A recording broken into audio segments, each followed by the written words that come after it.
Unfortunately, it's not possible to keep peace or sustain a treaty if you're the only one who wants it, and the opposite side wants war or suspend that treaty. Suspension of INF treaty opens the door for a new competition between United States and Russia. Unfortunately, it's not possible to keep peace, or we should expect growth of the military budget because government will need more money to produce these missiles. That means they will raise taxes or they will cut some government program. Additionally, it will be more difficult to convince other countries to suspend their nuclear programs like Iran or North Korea if United States producing more missiles. And the biggest issue is the growth of the nuclear war threat, because we are going back to the Cold War era in our relationship. Signing of INF Treaty was a great achievement of the Cold War era. The INF Treaty required the United States and the Soviet Union to eliminate and permanently forswear all of their nuclear and conventional ground-launched ballistic and cruise missiles with ranges of 500 to 5,500 kilometers. It was remarkable because the superpowers had agreed to reduce their nuclear arsenals, eliminate an entire category of nuclear weapons, and utilize extensive on-site inspection for verification. Thanks to this treaty, United States and Soviet Union destroyed in total 2,692 short, medium and intermediate range missiles. Goals for the control of the intermediate range missiles emerged as a result of the Soviet Union domestic deployment of SS-20 intermediate range missiles in the mid-90s. The short history before the treaty.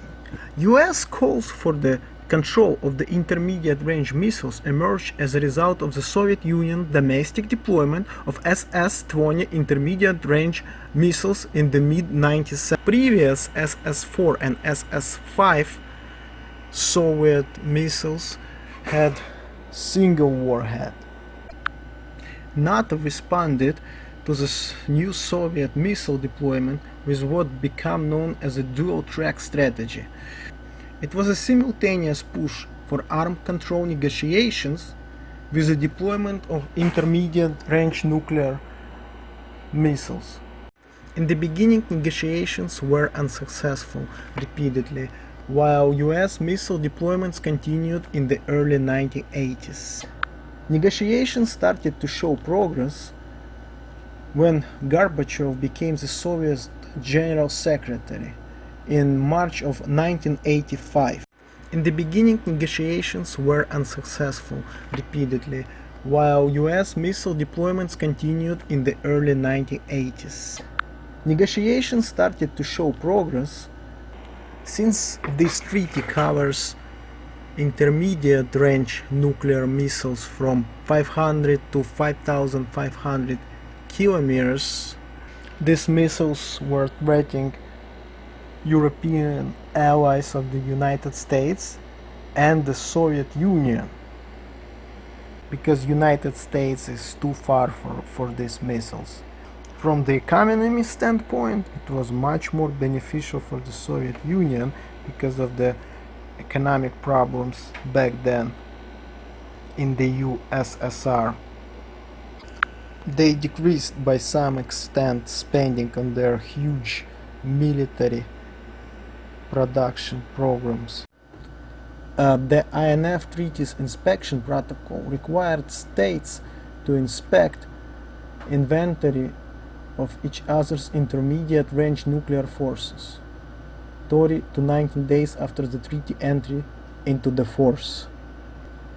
Treaty provisions also allowed signatories to conduct up to 20 short notice inspections per year at designated sites during the first 3 years of treaty implementation, and to monitor specified missile production facilities to guarantee that no new missiles were being produced.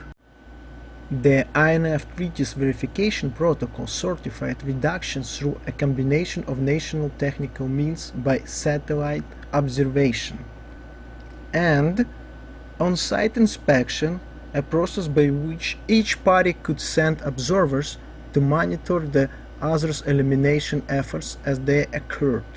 The protocol explicitly banned interference with the photoreconnaissance satellites, and states parties were forbidden from concealing their missiles to impede verification activities. Slow death of the treaty started back in 2004-2005. Moscow began to believe that the treaty unfairly prevented it from possessing weapons that its neighbors such as China are developing and fielding. Plus, Russia has pointed that the proposed US deployment of strategic anti-ballistic missile systems in Europe might trigger a Russia withdrawal from Accord. As Ukrainian events started to unwrap, reports began to emerge in 2013 and 2014 that the United States had concerns about Russia's compliance with INF Treaty. In July of 2014, the US State Department found Russia to be in violation of the agreement by producing and testing an illegal ground-launched cruise missile. Russia denied the claim and continues to maintain that it's not in violation of the INF Treaty. Russia denied the claim and continues to maintain that it's not in violation of the INF Treaty. Back in February of 2017, the US officials declared that Russia had deployed an operational unit of the treaty non-compliant cruise missile, now known as the SSC-8. In the beginning, Russia tried to hide this missile behind other missiles that are compliant with INF Treaty, but when the name of the new missile was revealed, Russia raised its own concerns about Washington's compliance. Russia was pointing that the United States is placing a missile defense launch system in Europe that can also be used to fire cruise missiles. United States Congress for the past several years has urged a more assertive military and economic response to Russia's violation. The President Trump announced on October 20th that he would terminate the INF Treaty in response to the long-running dispute over Russia's non-compliance with the agreement. After repeatedly denying the existence of the SSC-8 cruise missile, Russia has since acknowledged the missile but continues to deny that the missile has been tested or is able to fly at INF Treaty range. In the beginning of February of 2019, President Trump and the Secretary of State Pompeo announced that the United States would suspend its obligations under the INF Treaty and also formally announced its intention to withdraw from the treaty in 6 months. Shortly, Russian President Vladimir Putin also announced that Russia will be officially suspending its treaty obligations as well. Perhaps both sides, after complete suspension of INF Treaty, would get back to sign a new treaty that reflects modern technology. Perhaps new treaty would include more countries than United States and Russia, because more countries are involved in production and testing of nuclear missiles these days. Probably world needs new treaty that reflects contemporary geopolitics. At the same time, to come to agreement and to sign new treaty, countries need leaders that are capable to do that. Unfortunately, Trump is not Ronald Reagan and Putin is not Gorbachev.